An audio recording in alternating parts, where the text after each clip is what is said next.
Thank you, Mr. President. I thank you for convening this important and timely debate. We also thank Deputy Special Coordinator Ramiz Alakbarov for his comprehensive briefing. After the catastrophic consequences of the recent two-year war and the unimaginable humanitarian crisis in Gaza, marked by the killing of more than 68,000 innocent Palestinians, most of them women and children, along with widespread starvation, devastation, and displacement, hope has emerged with the signing of the peace agreement at the Sharm el Sheikh Peace Summit. Pakistan welcomes the peace efforts led by President Trump and commends the crucial role played by the mediators, Egypt, Qatar, Turkey, and the United States in facilitating the negotiations. We sincerely hope these efforts will yield sustainable results, including a permanent cessation of hostilities and a just, comprehensive, and lasting peace. Mr. President, the ceasefire, the release of hostages and Palestinian prisoners, and the restoration of humanitarian flows are welcome steps. Yet, the situation remains fragile. We condemn Israel's continuing attacks in Gaza, resulting in loss of numerous civilian lives. Such actions are contrary to the letter and spirit of the agreement signed in Sharm el Sheikh. The peace efforts must not be derailed. Lasting stability cannot be achieved through continued occupation and oppression. Pakistan also condemns the Israeli Knesset's preliminary approval of two draft laws aimed at imposing Israeli sovereignty over the occupied West Bank and an illegal settlement, in blatant violation of the historical rights of the Palestinian people, international law, and relevant UN resolutions. Mr. President, Pakistan was a participant of the diplomatic efforts that began on the sidelines of the UN General Assembly's 80th session in New York last month, with a meeting of President Donald Trump with 8 Arab Islamic leaders. In a joint statement, Pakistan, together with the foreign ministers of those Arab and Islamic countries, Egypt, Jordan, Qatar, Saudi Arabia, UAE, Indonesia, and Turkey, welcomed the announcement by President Trump regarding his peace proposal.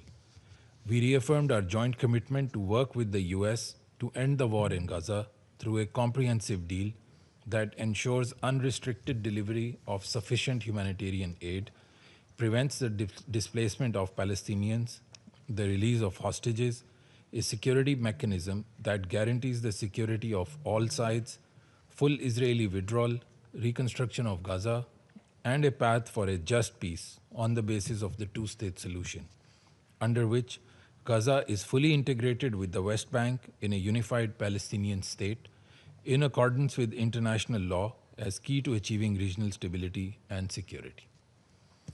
Mr. President, the International Conference on the Two-State Solution, co-chaired by Saudi Arabia and France, was an important endeavor to advance the long overdue realization of the Palestinian people's right to self-determination and statehood. The conference and the peace efforts led by President Trump complement each other and should serve as a foundation for implementing the various commitments and realization of a sovereign Palestinian state. The following steps are essential. First, full implementation of the ceasefire, ensuring a permanent cessation of hostilities, Israeli withdrawal from Gaza, unrestricted humanitarian access, and a comprehensive reconstruction plan. Second, accountability for the grave atrocity crimes committed in Gaza. Third, an end to Israeli illegal actions in the West Bank, including forced displacements, illegal settlements, and annexations. The legal and historical status of Al-Haram al-Sharif and Al-Aqsa Mosque must be upheld. Fourth, the unhindered functioning of UNRWA, whose role is indispensable in providing life-saving assistance. As reaffirmed by the ICJ in its advisory opinion yesterday, Israel is under obligation to facilitate relief provided by the UN and its entities, particularly UNRWA. Lastly, the launch of a credible, time-bound political process consistent with international legitimacy and relevant UN resolutions to establish an independent, sovereign, and contiguous state of Palestine based on the pre-1967 borders with Al-Quds al-Sharif as its capital.